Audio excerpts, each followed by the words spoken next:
Hello, everyone. My name is Matthew Kuzam. I work at Ericsson, and I am going to be presenting Put Your X-ray glasses on, it's time to trace. Today, we are going to be going over the following points. Who am I? What is Trace Compass? How do we work with research? How is it used in Ericsson? And then we're going to go into a more general problem. Let's say that you're developing an application and it is too slow. We're going to bring forward certain solutions, namely that you need to know your numbers and you need to be performance literate. And then we're going to be going over some examples of common problems. For example, poor hardware fitting, polling systems, and we want to show how you can prove that what you did was a speed up and not. Without going further into this, let's get in. Who am I? Matthew Kuzam. I am a very loud open source nerd. I've been working for 10 years on Trace Compass, and I pretty much grew up with an oscilloscope in my hand. I also right now have the privilege of working as the product owner of Trace Compass within Ericsson. What is Trace Compass? It is an open source trace visualization software. We work very closely with the people at the Dorsal Lab of Polytechnique Montréal, and we are part of the Eclipse Foundation.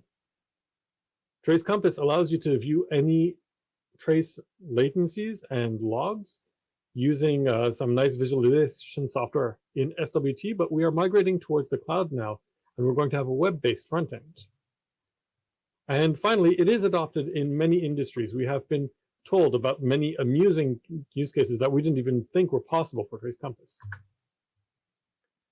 But within Ericsson, it's used mostly for timing analysis, and it's part of an internal tool suite.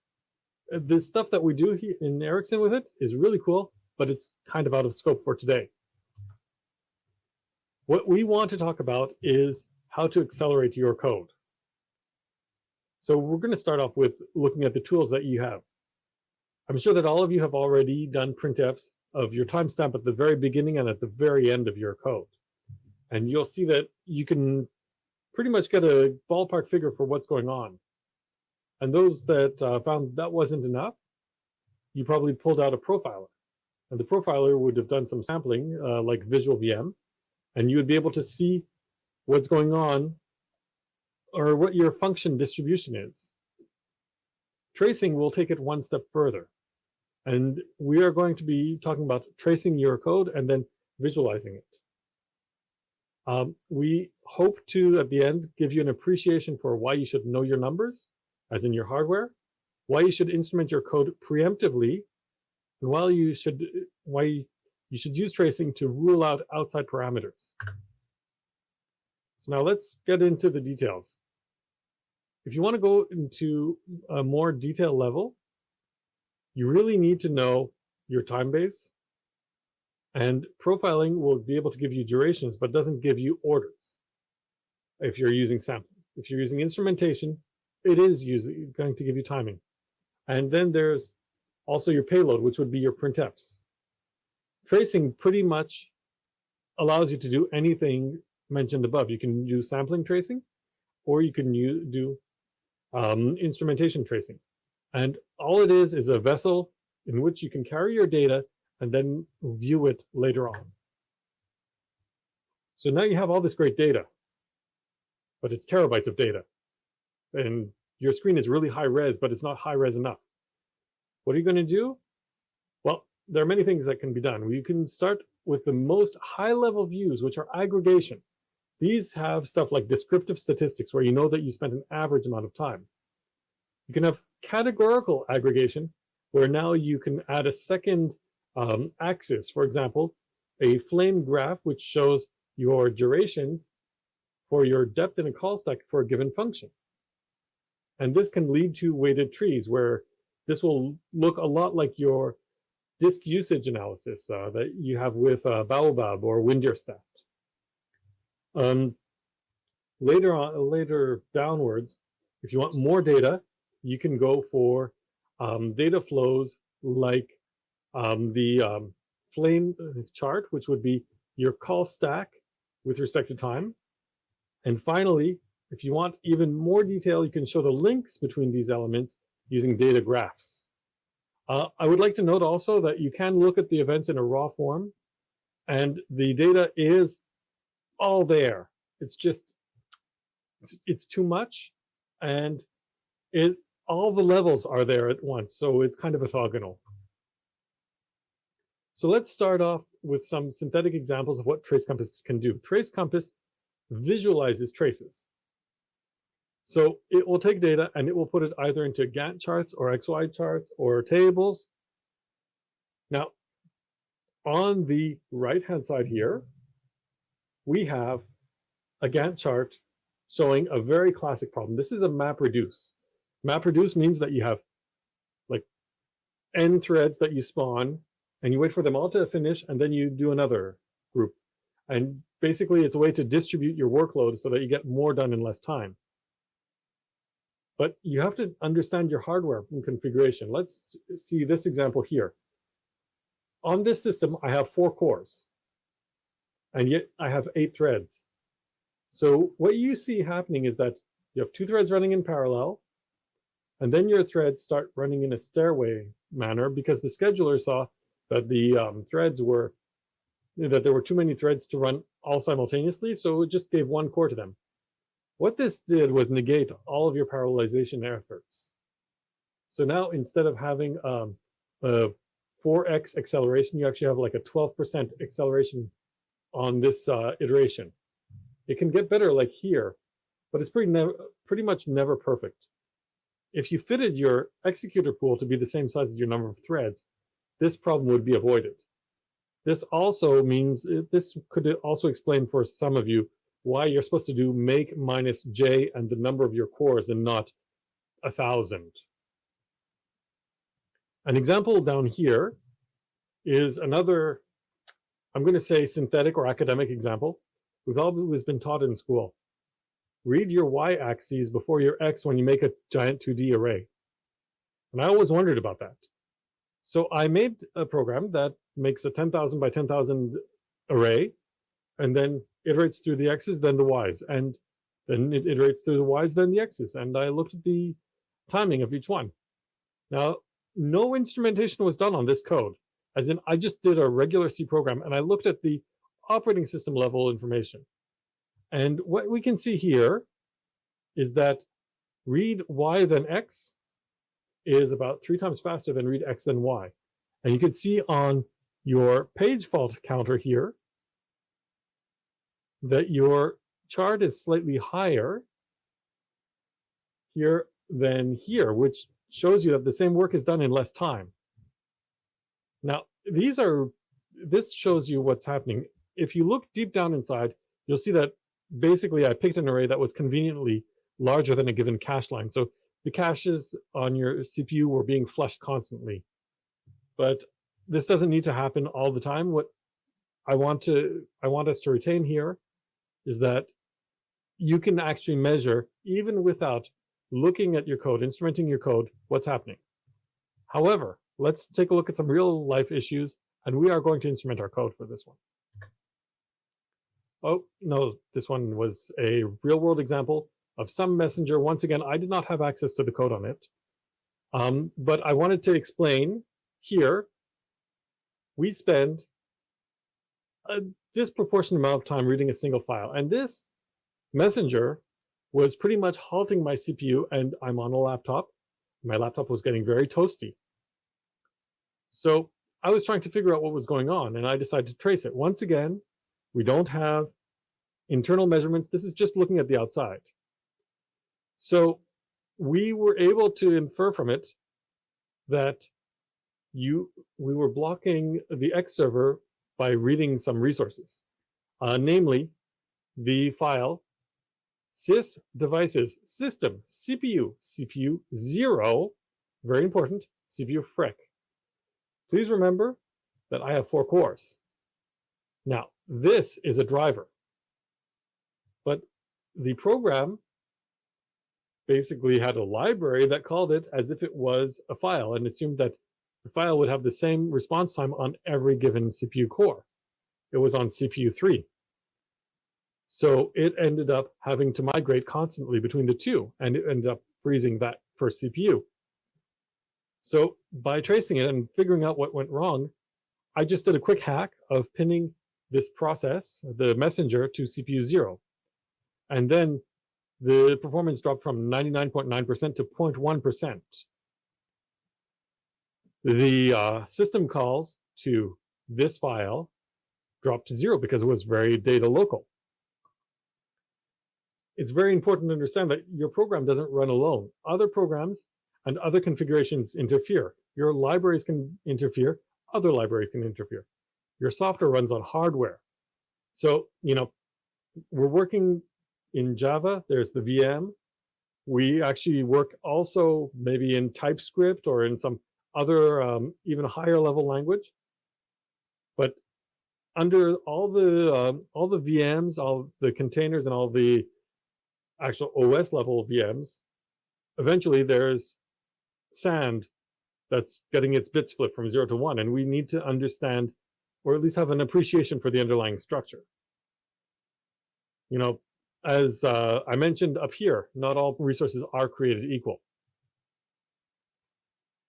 So now we're going to talk about acceleration patches within Trace Compass. Now, before doing that, I would like to say this is really me begging the Eclipse community, please instrument your code. And you can use Trace Compass to view the results. You can use other things, but do have instrumentation. It will make your life a lot easier. So, that being said, here's the recipe that we have for how to prove that an acceleration patch actually accelerates. 1, you trace your code. 2, you change your code. 3, you trace your code. 4, now this is within Trace Compass. You align your time. Once you align your time, you basically are taking your old execution, new execution, and putting them side by side so you could see what's going on. And finally, you compare. So I have a trick question here. Which picture should take longer to draw on a given computer? The one on the left or the one on the right? This is being recorded. I can't do a poll, but I'm assuming that most people would think that the one on the left would take longer. Unfortunately, if you look at the results on top, the one on the left is much faster. Now, this is an unfair comparison because there are a lot of accelerations that are done on the left. Namely, you use your GPU hardware, but also you have pre-rendered items that are overlaid. And you have a scene of maybe 1,000 elements, where on the right you have a scene of 1,000,000 elements. But let's get into depth, because even though the one on the right is more complex, it would be unfair to let the user see 1,000 millisecond or 1 second draw time on these guys. So the problem we have is that for the longest time we were stuck in 1080p, and Trace Compass worked well. But then we started getting 4K monitors and things started slowing down. Now, the flame charts did not show the slowdowns very well. The density charts did show the change, and the flame graphs were actually pretty much showing nothing. So we made some patches to accelerate the code. I'm not getting into the detail of what we did, but we did instrument them. This allowed us to look at our data and see what our paint time was. And then we were able to see that our biggest element was draw items. So we knew where to focus, very much like a profiler. However, we had the order of instructions. Now, here we have a flame chart. The flame chart basically is a collection of call stacks versus time. Imagine you're call stacking in your debugger. Now imagine that you were able to drag it over time and see its evolution. That's the flame chart. And the flame graph, which is the darling of many performance engineer communities, it didn't work very well for this problem. If you look here, I have 4 patches. The original run took about this much time, so we're going to call it 2 seconds. These are in nanoseconds, by the way. The second run, you can see that your time taken is less. It's about 1.8 seconds. So you think that you have a good acceleration, a nice 20%. Then your third patch, which objectively, in my opinion, accelerated things, made things slower. It took 4 seconds now. And finally, your fourth patch or third patch here, it just brought performance back to the original. That's not really interesting. Now, the reason that the flame graph didn't work is because the flame graph shows the sum of the executions of your given durations. What does that mean? Basically, if you spend 2 seconds doing paints, it's going to say, I spent 2 seconds doing paints. And in the case of patch set 2 for my given test, it took 4 seconds because of some external programs that were interfering with the draw time. But let's take a look at the density chart. It'll show a different story. Now, the density chart will show you your durations in buckets, in time buckets. Then you can do some kind of clustering, some visual clustering. So you can see, for example, that purple is the slowest, and purple was the original. And then green is the second slowest. It's under purple. I don't know with the recording if you can see it very well, but it's right here. After doing some work, we were able to get the bluish here, and this one was even faster. And finally, we get to red, and red was about twice the speed. Now, this was a very interesting way to show the data, but also, I can't come up on Garrett and say, hey, here's a patch that goes faster without proving that it goes faster. These traces were enabled me to convince people on the community a lot easier that the patches worked. So, why was the flame graph slower? We had hardware polling. You basically were drawing and then redrawing and redrawing and redrawing. So it's normal that the flame graph shows that you spent all that time in draw because your draws were triggered by hardware, by the polling. So, you know, it's showing the correct data. It's just not the relevant data. So if we drill in a bit more, and this I did for funsies, I really like the GEF project. This is a personal thing, and I wanted to see if we can get some OpenGL accelerated code in here.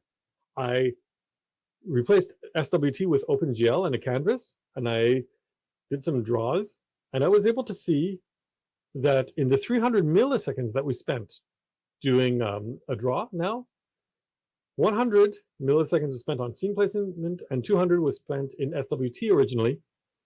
With the OpenGL prototype, it was lowered to 1 frame because I enabled VSync. And what is this saying for me? When we migrate to Theia, which is already OpenGL accelerated, we have the potential to be even faster than original Trace Compass. And that for me is really exciting. So tracing the data and internal instrumentation showed the real problem. It also proved the solution, which allowed us to share the solution with others and convince others that, yes, this solves the problem. It also allowed us to add certain new features. Namely, we have our tree on the left-hand side here. And our tree was able to scale to about 1,000 elements, not bad. But when we get to 1 million entries, it became very, very slow. We were able to optimize the maintain integrity because we saw that this was the big outlier, and it was able to go from 23 seconds to 400 milliseconds. So now we can scale to millions of entries. On a side note, if your view has 1 million entries, you're probably doing something that needs a bit of consideration of aggregation. Now, if we want to display 1 million markers, though, we can. Not that we should, but we can, and we can scale it properly. We basically, with our marker acceleration here, we were able to prove that our culling went from 1.5 seconds to 100 milliseconds. Once again, we traced our old, we modified, traced our new, and then compared. So what's the takeaway? And I don't mind repeating this. It's a very, very easy way to go forwards. You instrument your code, and then you trace your code. You apply your changes, you trace the code, and you compare. The comparison is where Trace Compass can help. And if you are Java-based, you can also borrow the Trace Compass instrumentation libraries. Now, here's something very important. We can help you. We want to know your use cases. Like, if we can work together, it will make Trace Compass a better product. And at the end of the day, I will benefit from it, and you will benefit from it. Let's do it together. So I have some links here. I'm hoping the slides are available. Thank you very much. I will be taking questions now. Hello, world. I see that there is one question from Didier, which is, does Trace Compass support the ability to compare traces in order to analyze different situations? I think it was answered a bit in the second half of the talk. So I'm very happy that the question was put up so early.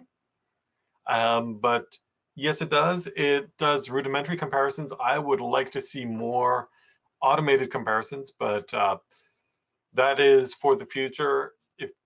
If the community wants to put up some patches, I will review with a giant smile. Are there any other questions? Major upcoming features that we're working on for Trace Compass. The big feature, and this one, please go check out Bernd's talk on Thursday, you'll see it, is the migration towards Thea. Now, in my opinion, Trace Compass is feature rich. It's almost feature complete, but it's not yet UX complete. And Thea's migration should be helping immensely on that front. We are, and as for the time frame, it is a complicated question because we are doing it as fast as we can, but you know, we are a limited group of people, so we have to also maintain the legacy code while moving forwards with the other code. Carlos, I love that question. If we were in in a physical conference, I would have bought you a beer for that one. Eclipse MAT, Memory Analysis Toolkit, Visual VM, and Trace Compass, how do they complete each other? First of all, Eclipse complement. They complement each other really well. First of all, I use MAT all the time and Visual VM all the time. Visual VM is good when you have like something that repeats itself very often and you don't have to find crazy outliers. And it's also good when you aren't depending on strangeness, like pulled hardware or something like that. MAT is really good for heap dump analysis, and Trace Compass, it does have some memory profiling, but it's nowhere near as good as MAT. In fact, if anything, I'm going to tell you, you got a memory problem, go for MAT first. Now, there was a question by Srini. Are there facilities to gather statistics on execution times and individual periodic instances? Yes, they are called descriptive statistics, and they are really fun because they're online, which means that you read the trace once, and the data is accumulated, and your statistics are built incrementally. Does Trace Compass, Didier asked, does Trace Compass also profile to help to profile memory? Does Trace Compass also provide help to profile memory? This one, okay, so we do not provide help except for if you have long-lived objects you want to trace explicitly, then we can do that. We do have an object life tracker. We do have memory usage graphs, but we don't track individual allocations. The reason is with Java, you're going to end up with giant traces that are going to affect the performance of the system quite often. Are we still going to see the evolution of Trace Compass in Eclipse IDE, or are you going full on Thea? Our goal is to make sure that everything that works in Trace Compass works in Thea. Are we going to see evolution of the Eclipse IDE? It's an open source project. You guys want to contribute something? We will gladly review it. We'll gladly merge it. But we are trying to focus more on Thea.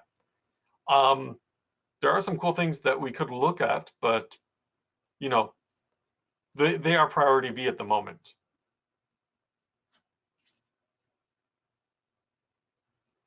That being said, it is Trace Compass is a very good functional tool, and I use it a lot.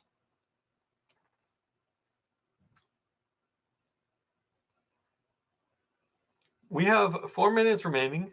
Are there any other questions in the chat?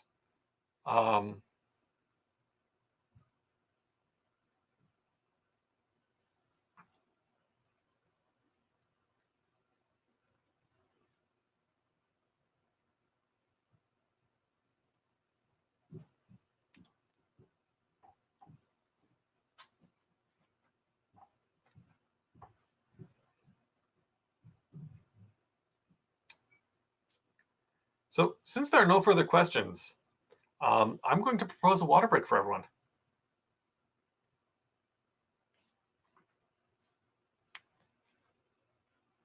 Oh, there's one last question. What are the API automation plans as we speak to Trace Compass? Oh yes, we do have some automation. We have a Python headless client that's also going to be working in parallel to Thea, and it actually is really fun. It can help for CI/CD integration, or just if people like command line. I know some people tell me they'll pry Vim out of their cold dead hands. So, we're trying to accommodate certain people like that too. Thanks for the question.